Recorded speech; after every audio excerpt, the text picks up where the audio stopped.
How many of you don't want to raise your hand? How many of you had something to say? Oh, that's a good one. My name is Mukund, and I run Microsoft Ventures. I'm based here in Seattle. When I say here, I mean generally here. What I wanted to do is just take a few minutes, talk a little bit about my background so I give you some context, and then walk you through what we do in Microsoft Ventures. How many of you have heard about Microsoft Ventures before? You're just raising your hand Because we're drinking.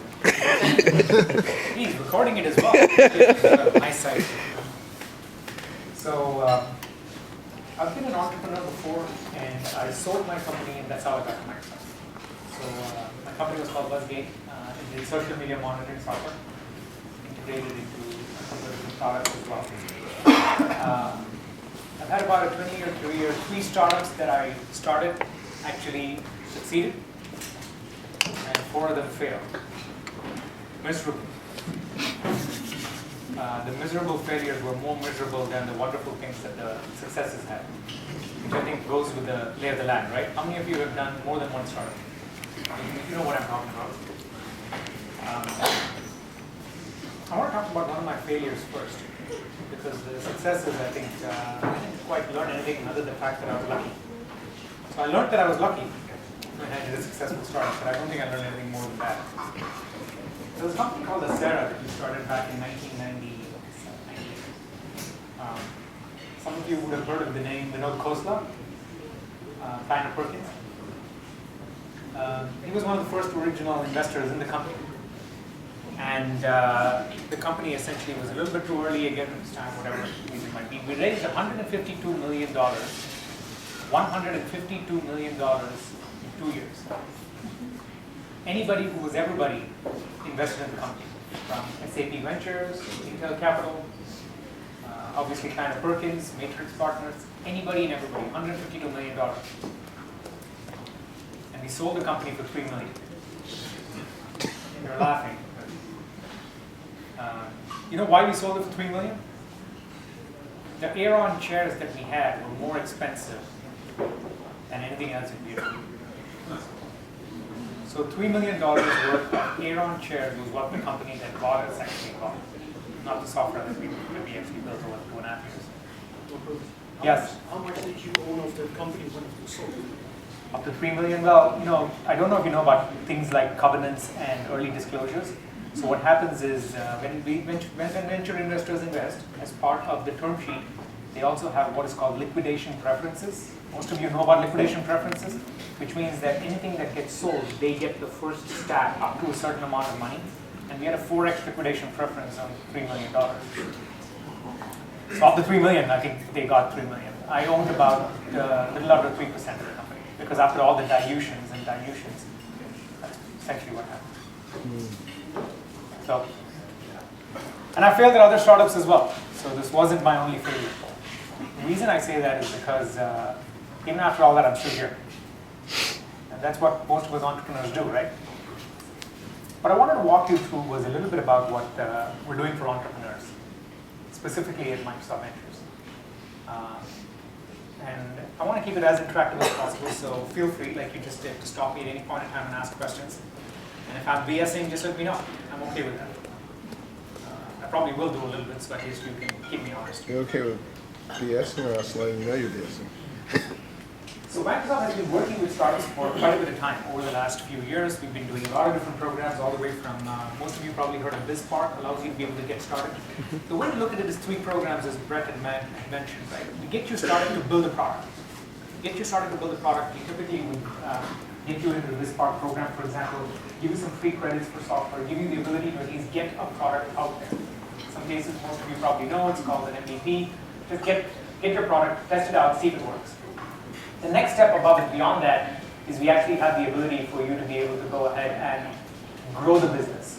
So build the product, grow the business. Grow the business, we actually have 8 accelerators worldwide, about 230, about 300 people in our organization focus on helping companies in our accelerator programs primarily.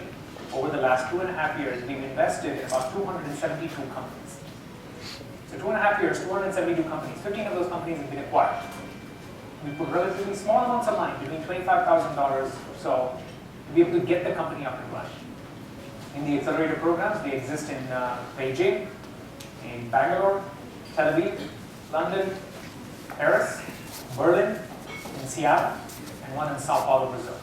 And yes, although everybody here wants to apply to Sao Paulo, Brazil and go there, I think you'd like to be in Seattle. So in these locations, of the 15 startups that have been acquired, one of them has been acquired by Microsoft, 2 of them acquired by Google, 3 by Amazon, 2 by Yahoo, and the rest by other companies like Facebook and Tencent, etc. Of these 272 companies in the last 2.5 years, 89% have gone and secured some level of funding outside of Microsoft, meaning somebody else outside, like a major investor or most likely an angel group would have funded them as well. 27% of them have acquired some kind of Series A, which is typically in the range of about $2 million to about $5 million. So we've got fairly good numbers overall to be able to show that we've actually had a program that helps. So that's grow your business. And then stage above and beyond that is actually scale your company. So we get involved, get our partners involved, and actually help you get financed as well. Not every one of them starts going to up into the list. That's essentially what Microsoft Ventures does. We did the first accelerator in Seattle. Let me talk a little bit about that. There were about 10 companies. We focused on the home automation space. We partnered with American Family Insurance. And we said, let's look at what's going on in the IoT home automation space. 10 companies that applied were in a diverse range of things that they do for the home. It was held in Seattle from March all the way until July. I'm sorry, from August all the way until December. We had a demo day in December. 2 companies before the program actually had their product. After the program, we had 10. All 10 have built out their product. So we helped them with design, we helped them with technology in different areas of what they needed help with. 3 companies had gotten some. How many of you guys are making hardware companies? Anybody doing hardware? Really? What does that mean? It's soft hardware? The reason why they call it hardware, there is a reason why they call it hardware. It's freaking hard. It is really, really hard. So if you're doing hardware, keep that in mind. Hardware is extremely hard. The failure rate of hardware companies is 99.37%. The failure rate of software companies is 99%. And you think 99.3 versus 99.9 is not a big difference. I mean, guys, it's a lot. Trust me. There's a huge chance you fail if you're a hardware company. There's a big chance you'll fail if you're a software company. And for everybody else like us, we're just playing dots. But hey, we're gamblers, right? So we put about $25,000 in, and we started working with these 10 companies. Here are the 10 companies to a little bit. And we try to focus on helping them in different areas. Sorry, can you see Aaron?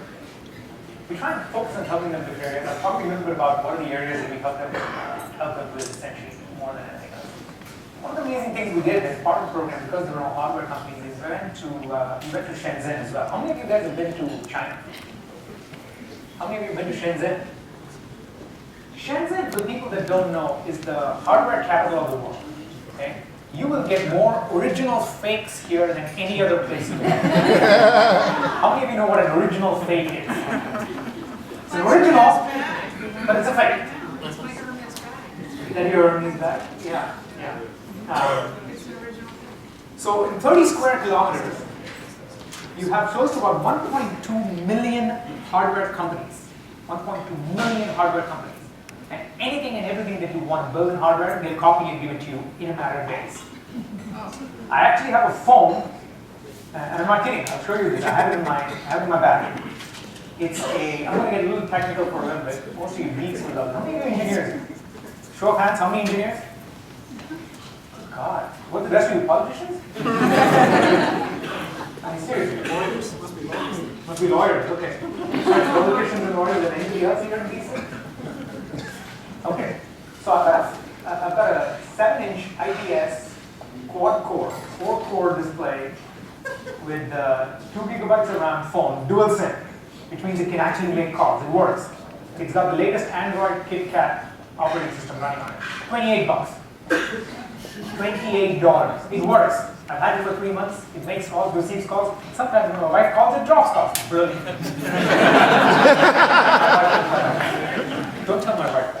So here's the amazing part, right? When you start with a hardware company, you try and initially build this microcontroller, right? You have this microcontroller. Most of you guys know. Anybody heard of things like Arduino and Raspberry Pi and things of that nature? Yeah. So if you go to Amazon.com and you go and search for a microcontroller like an Arduino, it costs about 35 to about 50 bucks. So Uno costs about 35 to 50 bucks. You can go all the way up to about 70 bucks with some of the microcontrollers that do a lot of different things. So we go to Shenzhen and we go into this place which has this really huge, every small little place is about 50 square foot of just electronics. Whatever you want, they'll buy it for you and they get it for you. Amazing thing is you can't really talk to them because they speak in Mandarin, you speak in English. The only thing you do is you say how much and then they open a calculator and punch a number. And that's how you communicate, right? So we went there and we said, oh, okay, we want to buy a few Arduino microcontrollers. I bought one on Amazon. So I was like, how much? And she charges 45. I'm like, what the hell? This is the same price as there. Difference is, I wanted one. She gave me a pound. A pound of microcontrollers for the same price as one microcontroller here on Amazon. If you get a chance, go. If nothing else, you get a $28 IPS display, really top of the line phone, which still works and drops calls from your not so interested person that you want to call them. The thing that I think I wanted to talk a little bit about is the next cohort. How many of you are in B2B? Anybody here in B2C? Yeah. So we're focusing the next cohort specifically on enterprise and B2B kind of companies. Companies that allow you the ability to be able to work with what you can do for the enterprise. Whether it's a collaboration company, it's a communications company, or if it is companies that do work in variables and help field and salespeople be able to be more effective, or also big data and cloud computing, software as a service, etc. The reason is because we have a lot of great customers. Microsoft, practically speaking, you probably know, has most customers of the world, has most of the companies of the world who are customers of ours. So we are trying to figure out a way to be able to help them be more effective and efficient as they look for innovation and trying to bring startups to them as much as the startups can benefit by working with other companies. That's the area of focus for the next cohort. It will begin. The next cohort will begin sometime in the March timeframe and will end in the July timeframe. There are three most important things that we offer as part of the Accelerator. I'm going to finish this slide and then pause for questions because usually after this slide I get a lot more questions than I would any other time. Okay? Three most important things that we offer. We give you a $25,000 investment and we do not take a percentage of your company in return. Okay? That's the first thing. So it's an anti-dilution, no dilution effect investment. All right? Second thing that we do is we make sure that we focus on introducing you to the one thing that matters the most, which is customers. How do I get you in front of as many good customers as possible so you can validate your product, you can validate what the customers actually need. If there's a real pain point, a real problem, and be able to make sure that you can start having the conversation with potential people who could be people who would buy something or partner or whatever the relationship is. The third thing we focus on is actually giving you help in specific areas of design and storytelling, for example, as a way and means to be able to get you to do things in 4 months that would take you 12 months to do. Fair enough? Those are three unique, different things that we offer as part of the program.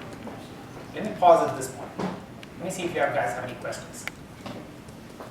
If you don't have questions, I'm going to ask questions. Shout it out. What's in it for you guys? What's in it? Brilliant, see? I told you, DC is smarter than every other place. That's the first question there. I would expect that to be the first question. So one of the things, what's in it for us, right? One of the things that we've not done, so let me preface the question by giving you a few stats as well. I told you we invest in about 472 companies, right? A little over 60% of those companies don't use any Microsoft technology. So we don't focus on forcing you to use any Microsoft technology. Number one. If you want to use it, we'll help you. If you don't want to use it, we want to make sure that you succeed. Over the last, I'd say 5 to 10 years, we've kind of lost our way with startups. Microsoft used to be the company that a lot of startups would actually love and work with. Now, not only because of the fact that we have a lot more competition, but also because of the fact that we didn't quite do a few things right in terms of what startups and entrepreneurs specifically needed. We found that a lot of startups and entrepreneurs are going away from us. Let me give you an example. Let's take Grant. Grant and I tomorrow start a company, right? So we're going to call it grantmukund.com, all right? What's the first thing that we do? We go get a domain. We go to GoDaddy or we go to Domain Chief or Namecheap or anybody else and get a domain, right? The next thing we do is we have to get email. Now that we have a domain, we have to get email. What do you guys do for email around here? Google Apps. Sorry? Google Apps. There you go. You go to Google and you grab a Gmail or Google Apps or something like that, right? Are we with me? After that, Grant seems like more of a sales guy, and I seem like more of an engineer. I still ship code, so that means I can do some coding. Whether it's good or bad, we'll debate that later. Don't debate on that. That's not good business. Otherwise, I'll be coding and stuff, right? You're fired. I'm fired. Fired as well. Because starting the company is already fired. Typical of a non-engineer. By the way, Grant, what are you going to do without engineering? You can fire me, you're not going to ship the product. But, okay, so we start, and we go and get a cloud service to be able to get the software up and running, right? And the default cloud provider right now is Amazon, right? Where does Microsoft fit in this picture? We don't. We've got to find a more effective way to be able to connect the earliest of early stage startups, because that's important for us to be able to understand where innovation is actually headed. What we get out of the program is an ability to be able to work with these companies and get a lot of feedback on what's working for us, what's not working. We get feedback on our product. Some of these companies, actually a lot of these companies tried our products, and they tell us what is messed up with it, so we can work that a little better. We also internally are trying to find a way to be able to change the culture within Microsoft, as you might have heard and seen from what Satya is doing as part of being the new CEO.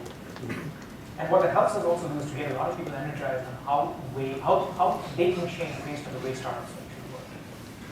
So we get a lot of benefit out of the program anyway. The amount of money that we spend on this is insignificant. Don't get me wrong, it still gets measured by individual and internal rate of return and total value of paid in capital. And those investments are the ones that we're making companies above and beyond this program, and that makes more money for us than we get from this program itself. Right? So when we make a significant investment and take % of the company, those are the ones that give us good returns. And have good returns. We've also had raised as a return, for example. So to big Google, but still, we return the fund just with that one investment. Okay, does that answer your question? More questions? Yes. So, and mention your name as well, so it becomes easy for me to say. Hi, so in the previous slide, it indicated there's a focus on digital work. Is that the only thing you guys are looking for? That's it. Cohort 2? That's it. That's so it. That's what we do. Just walk you can stay and have food. And you can network with other people. But if you want to apply to the accelerator, there's not a good chance that you'll get it, because we are focused only on digital work and productivity. So if there's not a company that is in the space, it may not be a good fit. Yes, sir. I'll come to you. And mention your name as well. Aaron Reinhardt with TestBed, CEO. So with the accelerator, what if you're an operational business already? And I know the requirement of what, 3 or 4 months in Seattle? 4 months. That's a big commitment for if you're or an income potential risk if to take out 4 months. What are we getting for that? Right. So I mentioned the 3 things. So the question is, okay. I mean, are we getting? I mean, I have to look at it from a value perspective with my customer. Am I getting that back from you? Right. So the question is, what do we get? We have to move from here over to Seattle in 4 months. You've got a running business already. And a family. And a family. It seems like they have 2 families. I'm not one is a a business, one is a family. Yeah, not a college kid out of college looking to get a. So this program is specifically aimed for people. Yes. This program is specifically aimed for people that actually will be there in Seattle. Why? So if I have an operational successful Sure. business, why is that not a successful venture for Microsoft versus someone who is more of a risk or a gamble in whether or not their app will succeed? So here's what happens. I'll give you what happened with the last program. I'm not trying to be tough. I'm just really. Don't worry, it's a good question. It's a fair question. I want to make sure that I get the right kind of companies coming in. Right? It becomes difficult for us and difficult for you as well. Yeah. So what we found is a lot of these, like our last cohort, for example, we had Lowe's, we had Home Depot, we had Walmart, we had Intel, Dell, all of these guys who actually ended up throughout of them. Sorry.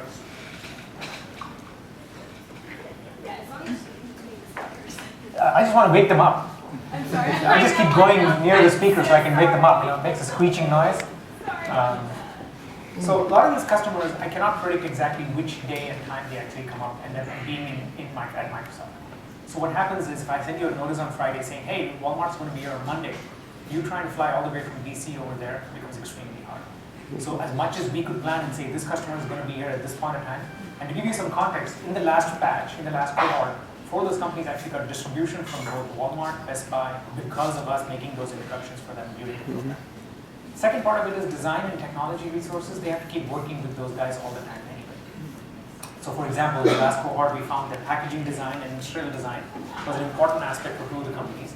The ones that spent more time there got more value out of the program. The ones that did not. So much as I'd like to be able to get companies that could come in and fly out, it's not.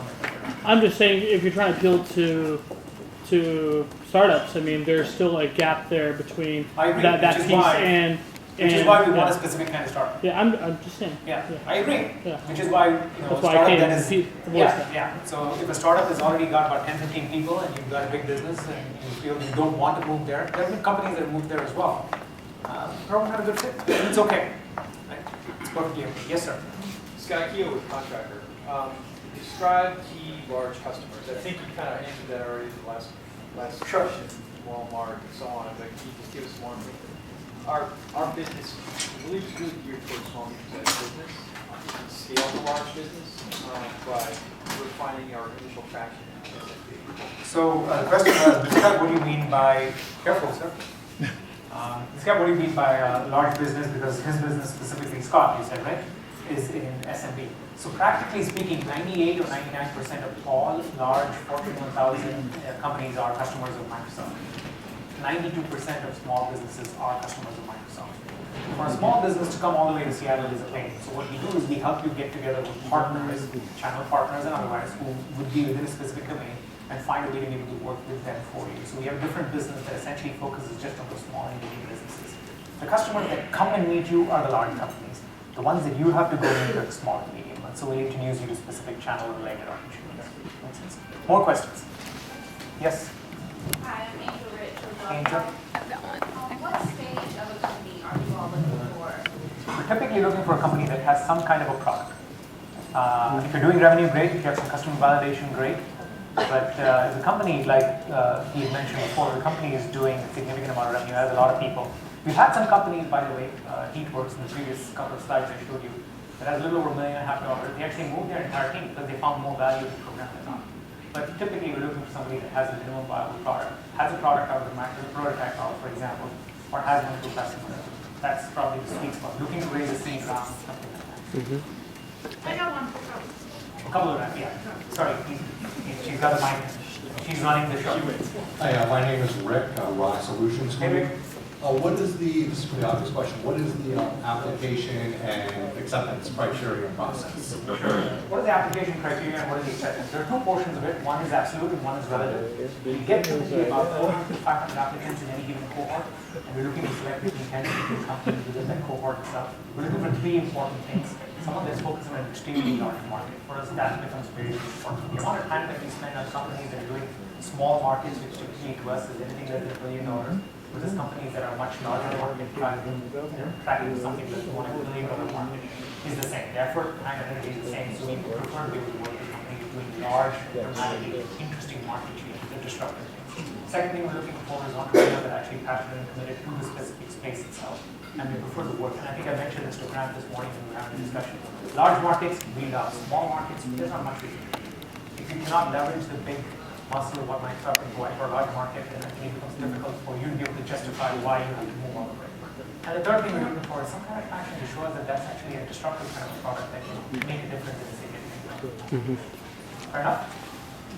Is it okay? Yeah. Okay. You can take it.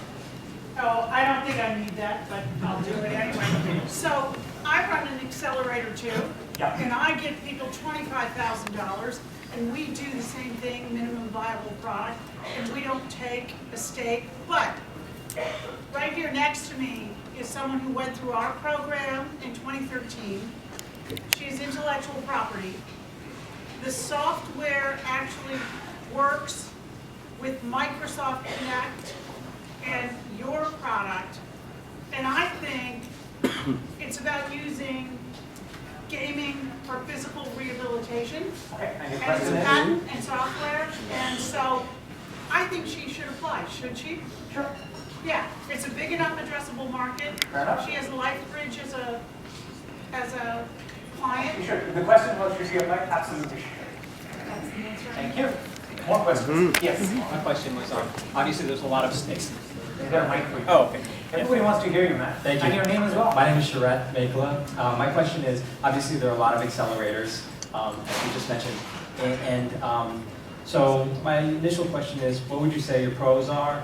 Where are you guys weak? How do you guys stack up against a bunch of the other accelerators? Sure. And Great question. last is, how strong is your alumni network? Because you see a lot of accelerators that fail at the alumni part. So those would be kind of my three parts. Sure. Strengths, weaknesses, and then alumni part. Strengths-wise, I think trying to give so much value for literally no percentage of the company is pretty unique in itself. Most accelerators we know, very different from what she's mentioned, actually take a percentage of the company. Why would you want to give 7% of the company when you're at the stage where you don't even know if the value is going to be significant or not, number one. Second, I don't think there's any accelerator in the world that can give you the access to customers like we do. Nobody else. I don't think there's anybody in the world. We actually get largest of large customers coming in every day. In fact, multiple of them from all over the world. So if you want customer access, which I believe is more important than funding in some senses, we're probably the best accelerator we get. The third one is most of the other accelerators actually don't have dedicated resources to be able to help you with advice on design, advice on development. And we actually own some of the platforms that you're developing and talk about. Who's the better company to ask for those kinds of exams, right? What we don't do very well. What are the things that we've challenged with? What do we suck at? The first thing we suck at is, we do a lot. We do a lot of stuff. And what happens in a lot of cases when you do a lot of stuff is that you don't get the attention and the love and the experience that maybe you would get at a place that takes far fewer companies and has individual attention to yourself. What does that mean? I'll give you an example. Right now, in the current cohort, how many of you know about Y Combinator? Most of you do. Y Combinator in the current cohort is 115 companies. 115 companies in their cohort. How much love and attention are you going to get? Only so much, right? Whereas here at 1776, there are about 100 companies or so. More than that? Yeah, so you get a sense of a little bit of a community as well. What we don't do a good job of is being able to figure out how to scale ourselves more effectively through those resources. So what happens is you have 10 to 15 companies. You've all got to be able to find a way to be able to network yourself into a large company like Microsoft, and we don't make it easy. Right? It still comes down. Because I've been here for 2.5 years, I'm still trying to figure out who are the guys doing which kinds of specific products within Microsoft. I don't think we're good at that at all. Right? The second thing, last thing, sorry, just give me a minute. The last thing we're not very good at is, I don't think we've told a good story ourselves to a lot of people. So most people just don't know us. I'm surprised we only get 500 applications. Given the fact that I was at Y Combinator a little bit back as part of the company, I would have thought that by now we should have got 2 to 3 times. So we haven't told our story as to why we're effective, what we're good at, and what we do well. So unfortunately, it seems like the cobbler's son doesn't have any shoes. Right? And then the last part, just one more question. Third part of the question, we have one more part of it. Sorry? Yeah, the third part was the alumni. Alumni program, we got a lot of work to do. We're good. The alumni come in, they are engaged, they actually do some of the program. I'll walk you through the schedule. They actually run some of the schedule themselves as opposed to us running everything. And it's not classroom style. They actually tell you, this is what I did, this did work. Very similar to what I did just now. But I think we could definitely, we're content, but we're not satisfied. There's a lot more stuff that we have to do with the alumni program. Here's the thing, right? 89% of my company have gotten funded. So they're pretty much up and running on their own. Nobody can claim this, right? Except for maybe 1 or 2, maybe Y Combinator and Finder startups. Nobody else can claim an 89% funding rate post the Accelerator program by a third party. So we're pretty darn doing good in that sense. But what we don't do a good job is letting companies know why we don't actually go ahead and fund a lot of the companies. Or why we don't acquire a lot of companies. Microsoft cannot. They're not built to be able to acquire so many companies. Yes, sir. For the typical companies that are accepted to the program, Can you get the mic? He's very specific that you get the mic. for the typical companies that are accepted to your program, do you expect like the CEO, the CTO, the marketing, like who do you expect to come to the location? Like, Whoever you what's think typical? can benefit, so who do you think would have to come to Seattle to be a part of the program? Whoever you think can benefit from the customer access and the design and technology. If that is the CTO, great. If that's someone who's 2 levels below in the organization who actually is doing the work, that's also fine. Anybody that will benefit from actually talking, listening, and working with customers every day, and talking, listening, and working with technology, design, and product management every day, is the people that we want there. Fair enough. Hi, Visma Carver from Carver Global Health Group. So I have a couple questions. One is, do you have certain line of businesses that you're interested in, or subsets? So for example, in healthcare, are you interested in data that accelerates innovation for medical technologies, or are you looking for the actual wearables of a technology? And the second part— I would say both of them. Both of them? Both. Okay, great. And the second part is, do you have a preference over LLCs or C Corps and those kind of businesses? You're looking to raise funding, which is what I think a lot of companies are looking to. Being an LLC is a tough place to be because most investors don't like LLCs. So we'd like to make sure that you're set up for being able to raise funding if that's what your goal is. That being said, we funded 2 nonprofits as well as part of the program. it is up to you. But if you're looking to get funded, which is one key metric that a lot of startups say, I want to be able to go ahead and do this. If you're not a CPA, then it's very hard. More questions? Yes, go for it. Here. Hi, my name is Ashraf Nabi from Habib LLC. Is there an advantage if we use Microsoft technologies over other technologies? Good question. Yes, there is. So if you use Microsoft technology, there's a if you use Microsoft technologies, you get the whole sales team to come and actually engage with you all along. And Microsoft salespeople, like every other salespeople, care about what they sell and how they make money, right? If you sell something that sits on top of something that they sell, they will push your software. Otherwise, we just get customers in front of you. Some of the customers may ask you, I already am on Azure. If you've got this only on AWS, we won't be able to use it. You get the introductions. You'll meet somebody. If they really think that your solution is extremely compelling, they may actually make the move. If you're top of Azure, probably move with it. Yes, sir. Hi, my name is Arn. I'm with SimpleTix. We're an e-commerce enterprise-grade solution for online ticketing, and we use Azure right now. And one of the questions I have is, how do you stand out with 400 other applicants? Like, is there any tips you recommend to stand out with videos, for example, or anything like that? So we want a 15-year projection of your financial plan. Now we have the question was, how do you stand out in the group of 100 applications? The only thing that works is get recommendations. Recommendations is the only thing that works. Talk to Brett, hound him. Talk to Shahid Rishon, he's there. Get talk to the 1776 guys. Right? Get recommendations from people who we know, because we farm out a lot of our who should we talk to. That's the reason why we have partners like 1776 here, Chicago we have 1871. 1871, we have 1945 somewhere else. No, we don't? Okay, Rocket Space in San Francisco. So we have a lot of these partners. Get as many people to recommend you to us, because then it bubbles up a lot. That's the only thing that has worked for us. Otherwise, I'll tell you another thing as to how we do it. And I think I wanted to show it, but I don't think I can. We actually have an algorithm that ranks every one of our companies using specific parameters.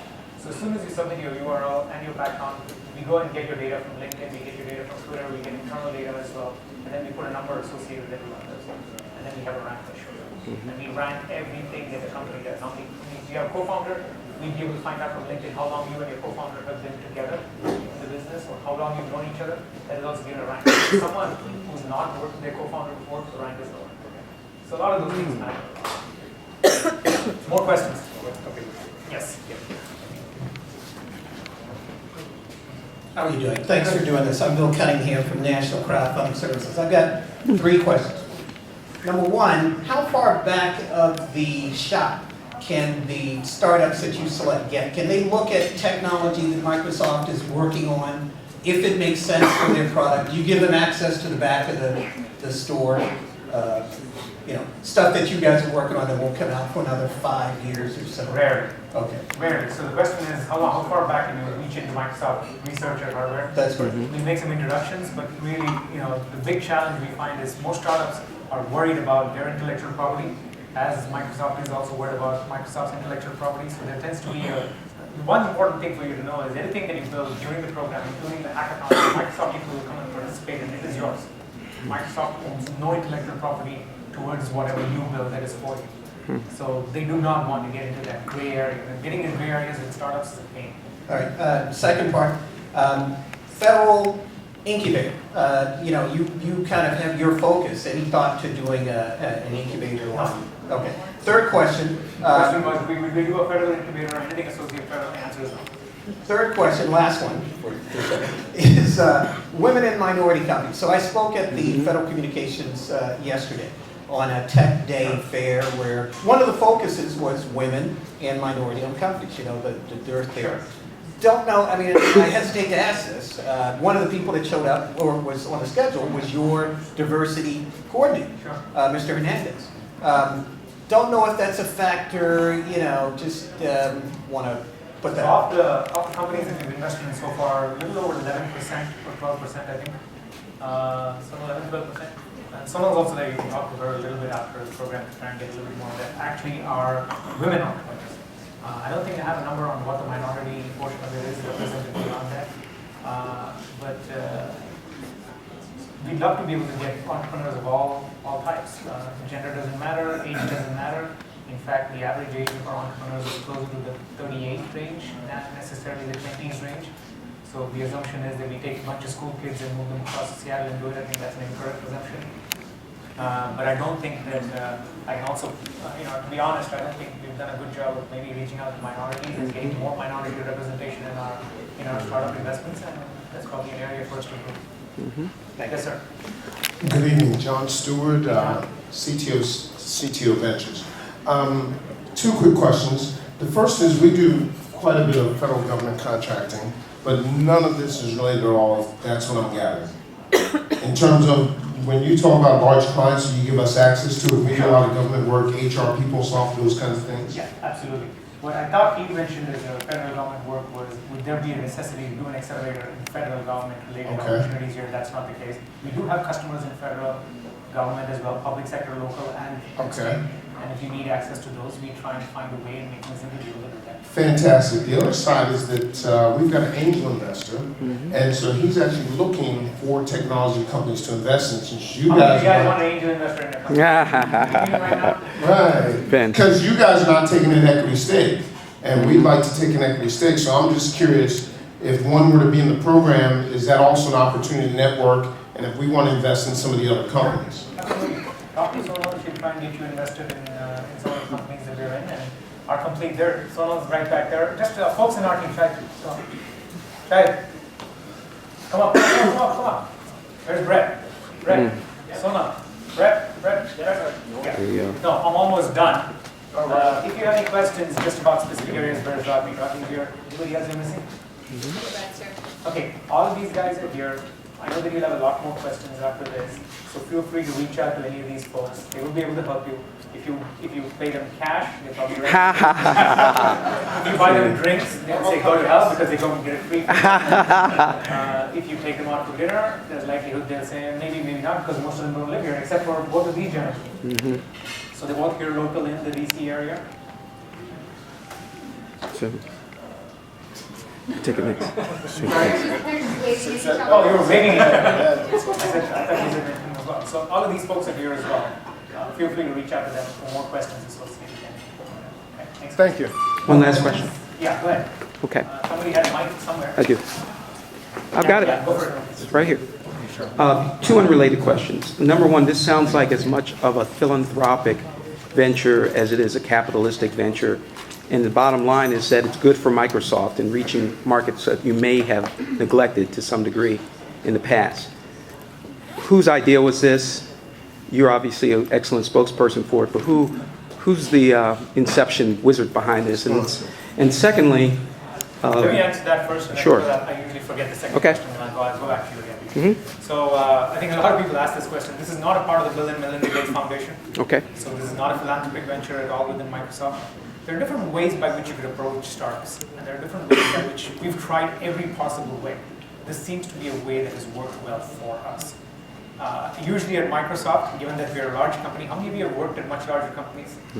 Yeah, so just ask any of these guys, they'll tell you, larger companies, there's no one person that comes up with stuff. It's usually a committee, designed by committees, everything what large companies do.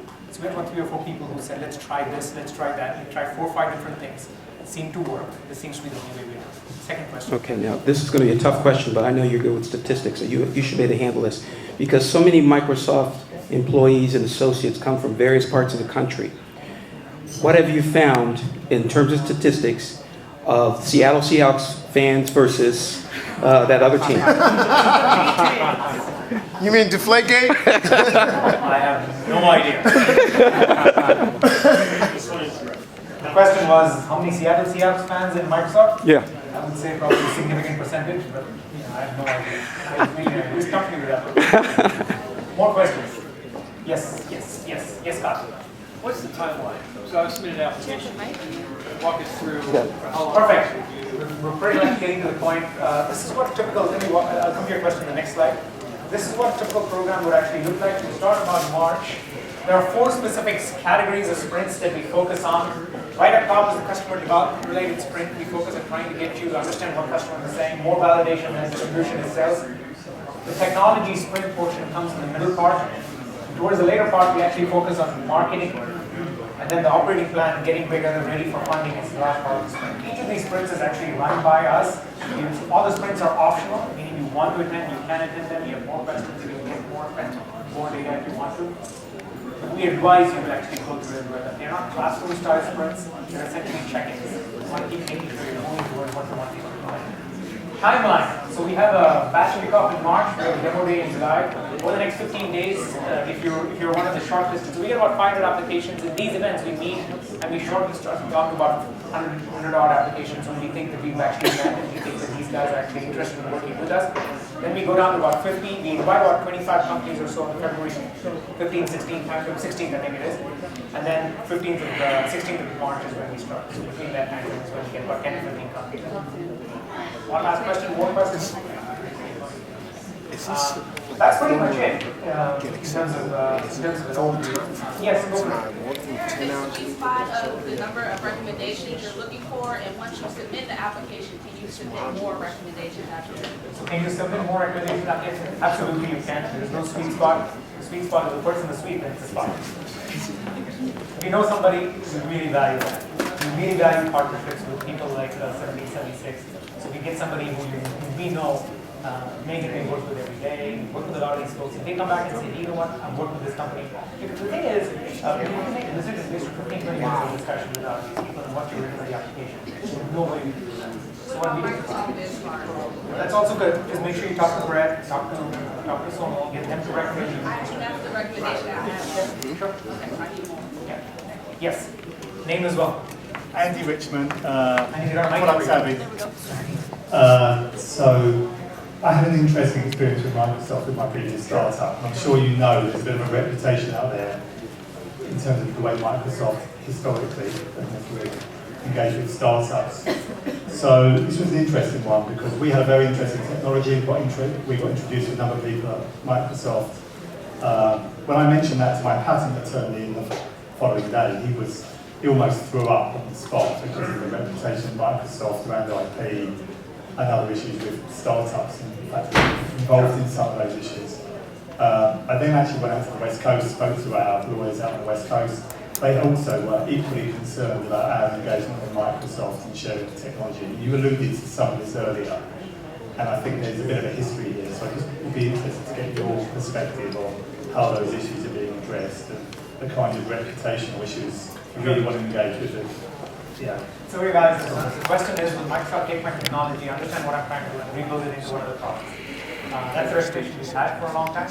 I don't necessarily know if there's any way to be able to defend that in any way, shape, or form. So I'm not going to say we didn't do it. I'm not going to say we're not going to do it or something like that. Because what I'll tell you is the most important thing we focus on is to try and help the company do what they're doing best. If there is a specific set of things, so what we've done 3 specific things. In the buildings that we house you guys, no Microsoft employees are actually allowed to come in unless and until the startup specifically requires it. So if you say, I want to meet with this person, you're taking the risk, not us.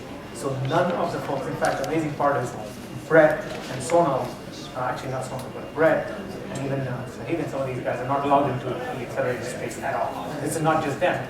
Even senior executives in the company complain to me that we're not allowed into that space, number one. So we try and make sure that we have sensitivity around perimeter fencing. Number 2, you really do not have to disclose. By mutual NDA, you will have to disclose certain set of things as well as to what you're working on. To be able to refer you at least to the application. But you do not have to disclose any portion of your technology to anybody else who is associated with Microsoft directly or anything. If you need any help from them, you probably have to disclose that, but that you're doing under your own risk. And you're fully aware of the function of what you're trying to do. Here's the most amazing part. Microsoft and all of the other technology companies, they're all building new stuff all the time. The thing that I figured out is that smaller companies just move faster. The killer for Microsoft is the fact that we have to move 189,000 people shift from one direction on one thing to another product in another direction. It's just hard to do that. It's extremely hard to do that. How many of you have, most of you here are fairly young, but how many of you have known about the Microsoft Windows tablet in 1996, 95? When the hell was that? How many of you knew that there was a Microsoft tablet that looked like a freaking iPad? And see where we are. It doesn't mean anything. It just means you're able to go to market much better, you're able to move much faster, which you can, which is the only thing that a lot of small companies have to a large extent against companies like Microsoft or Google or anybody else. I mean, there's nothing that stops Google from taking whatever you put and putting it into their product. Speed is the only thing that most of you guys have. And the second part of it is you actually build intellectual property that you can keep for yourself. But even if you do disclose, it's much harder for someone to replicate. So that's pretty good. More questions? Yes? Hold on a second, how's the mic? You know what I'm thinking of right now? Yes. My name's Matt. Is there any restrictions if you're already in the process of, gaining investor capital to get into the program? Yeah, there's no restrictions. So if you're already raising money, if you already raised money, there's no restrictions associated. One question. There's the gentleman here. I came in tail end, found out about this a couple of hours ago, Microsoft directors. So I apologize if you covered some of these things. I noticed that you talked about applications and recommendations, right? So what if we have people that have a presence that are very interested in some of the products we're building, but are unable to give recommendations because of the positions they occupy? For instance, we have a lot of federal, we have some unique things we do in the federal space. We're solving some unique problems there. So we have proof, we have emails, we have pilots, but they just don't have the leeway as a federal agency without all the hoopla and the whatever process that's involved behind a federal agency to give us that letter of recommendation. But maybe a meeting or something like that might happen. I don't know if that will happen, but how does that transform into an application? Get someone we know to make a recommendation. They usually just pick up the phone and do it with us. So a lot of companies, we just get someone who knows us. The most important thing, the reason why we trust 7876, the reason why we trust all of our folks, because we have a relationship with them. For example, if I get a recommendation, even let's say it's from some very good federal agency, I don't know that person's recommendation is as good as anybody else. Right? But not as good as a person who I've worked with, who I've dealt with for long years. Well, that's important. So get someone that knows us. I know it's a high bar, but that's the easiest. By the way, I think it's a low bar. I mean, the problems that are out in the commercial area that are so unique and innovative, that need innovative solutions. Unfortunately, I mean, you have no purview into that because you're on the commercial side, and I think startups like us are breaching that, right? So the whole purpose of a BizSpark Accelerator is to breach that. We're not the BizSpark Accelerator, right? We're purely the Microsoft Ventures Accelerator. We're not a BizSpark Accelerator. Somebody from BizSpark reached out. Right. So here's the thing. We may not be, like I mentioned to a couple of different folks, we may not be a good fit for 100% of the companies. And we are okay with that. You've got to be okay with that as well. I am not an accelerator program for every startup. We do not want to be that. That's not our goal. There may be 80% of startups that may not be a good fit that don't meet some other criteria, and we're okay with that. You've got to be, it's very important for us to be absolutely crystal clear on what we will do and what we won't do. And I think that is very, very critical. I do not want to be all things to all people. So where do you draw? So what is your differentiating factor? Here's the thing. We will look at every application. a technical company. We will look at every application, right? It's not that we will not. There are a lot of things that we might initially say, hey, we understand this. Now let's go do a little bit more research. There are some things that may not. And the only thing that so we put applications very similar to most of these guys into 3 buckets. Things that we think are very good, things that we don't know about, things that we definitely think we won't touch. The ones that we're really concerned about is the second one. That's where the recommendations make or break. The ones that we already want to talk about, there is a lot of companies that we reach out proactively and say, hey, can you tell us a little bit more? If we don't understand it, there's no way we can help you. So on the flip side, I come back and tell you, if I don't understand your business, you don't want me to. Maybe does that make sense? No, it doesn't, because I'm not talking about the business model. I'm asking about entering the program.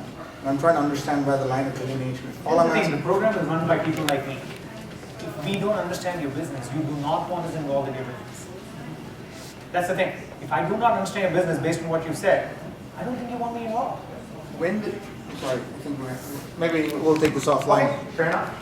Yes, go for it. Are you able to split the 4 months between different members of the company, or is only one representative? You can have as many people attend, but here's the thing that I know. Continuity is important, so I think more you can have one person there during the periods of when you're doing development, during those 2 months, good to have one person, then you bring someone who's more customer-oriented. Does that make sense? More questions? Yes? Hi, my name is Misha from Open Reporter. Question for companies. So 15 companies are accepted out of 500. Does Microsoft have any like services for startups, like discounts on various product or platform uses? Hey, Brett, come on. Brett, come on. Question for you. Yeah, go ahead. Gotcha. The question was for companies that aren't accepted into the venture program, do you guys have discounts on various services of yours, like Bing Translate, pricing programs, and such of that sort? So the general program, so BizSpark is the first place that are you enrolled in BizSpark or familiar with it? So talk with me afterwards and we'll get you set up there, because that's where the access to the resource starts. It gives it to you free for 3 years, and which including, on the cloud side, it's up to $750 a month. In cloud credit, when you get to the point you're exhausting that, we have a BizSpark Plus program which can get you up to $60,000 per year. And so that's the path we would go. And then once we're in there, if there's something that doesn't fit the program, we can always figure out through the local connection. But I'll chat with you and we'll be able to do that. More questions? In terms of relocating to Seattle, do you guys provide any assistance with all that? We're about to pack up our lives, so we're coming to live out there. Housing or anything like that? Is it campus housing type stuff, or so we just got to show up for day one? Yeah, so we provided the housing the last time over and everybody complained. They said, oh, this room is not good, this is only 2 bedrooms, this is only 1 bedroom, this is half a bedroom. I want a bathroom that faces the lake. My breakfast is not good. Muffins I don't like. I like brown bread. You're giving me eggs that are not cage-free. We're like, forget it. Here's the $25,000, do what you want. We can give you recommendations of where you could go, but you can do the money whatever you want. We're not taking any percentage of the company. The $25,000 is to do whatever you want with the money. So, but you need that for your company, not for Sorry? But you need that for your company, not for living expenses. This is part of the living expenses in Seattle doesn't come up more than about, for the 4 months, it doesn't come up more than about $1,000. I'm sorry, I think I misunderstood the program then. The $25,000 is not necessarily, ooh, you got a great business idea, we work with you 4 months, we give you $25,000 to help your business grow. It's to help you live and make it through the program, and if you have extra, you can put in the business or whatever else. $25,000 is for you to do whatever you want. If you have to use it as part of the program, that's fine. We're not going to. That's not bad, Sally. 4 months, I'll take it. More questions. Don't throw it So away. coming back to your point, $25,000. Last time around, we actually told them, here's the living, and we got complaints. So we said, no, we just give you $25,000. None of the companies spend more than $8,000 and $9,000. That's a lot. I mean, that's almost, that's like, what, 35%, Yeah. 40%. I mean, that's money that's going into your company. That's unfortunately what we do. It's a good point. I think it's a valid point. That's part of the program, yes. What's the estimated total value of services? Because you provide a lot of services. What is it on average? It's a rough estimate I'd give you, something in the range. So including design resources, including development, help and advice and support, somewhere in the range of about $60,000 to $75,000. Above and beyond the $25,000 investment. Plus all the cloud. Right. That one goes up to about $150,000. On the BizSpark program, the baseline is estimate about $25,000 over 3 years, and if you add $60,000 on top of it, it's up to $90,000. It's kind of what we estimate. More questions? Yes. So the $25,000, I assume it's in the form of a note. So if the company is successful, at some point this note either needs to be paid back or converted into something. $25,000 is an equity conversion non-note. Okay. So it's yours. Think of it like a grant. Yeah, you don't have to do anything. 25 grand. Yes.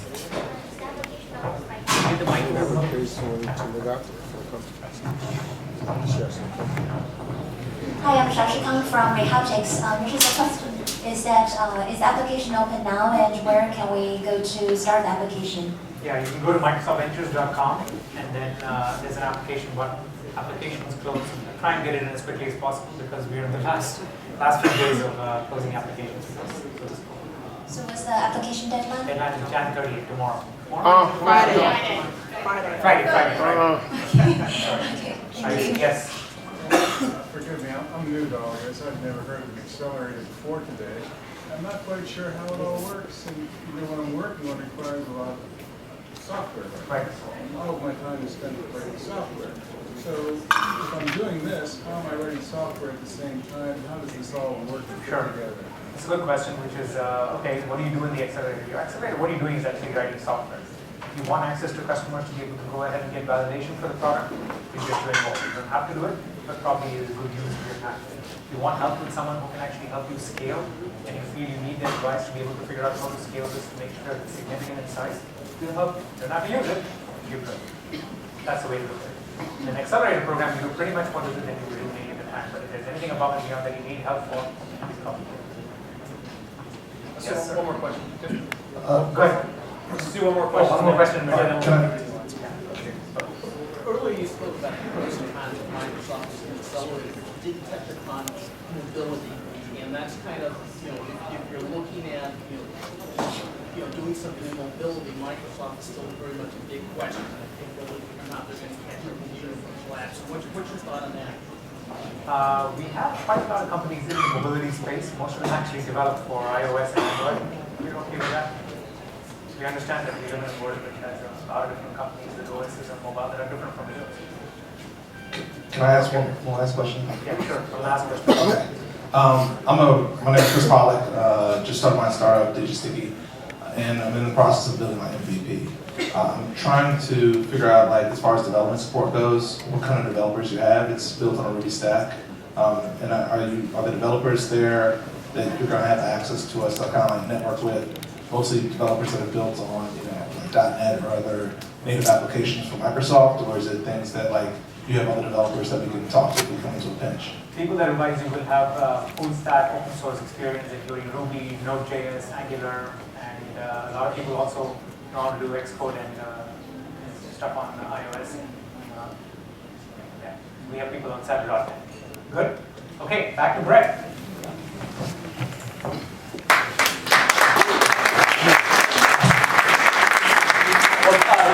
Thank you again just for taking the time out. We're going to still be here. I just figured while we're having the dialogue and as people want to get up and down, we'll still be here to answer any other questions. But I just wanted to kind of end the formal part of this presentation and say thank you very much for spending your time with us tonight.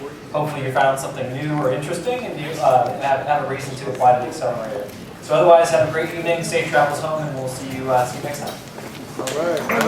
Thanks a lot.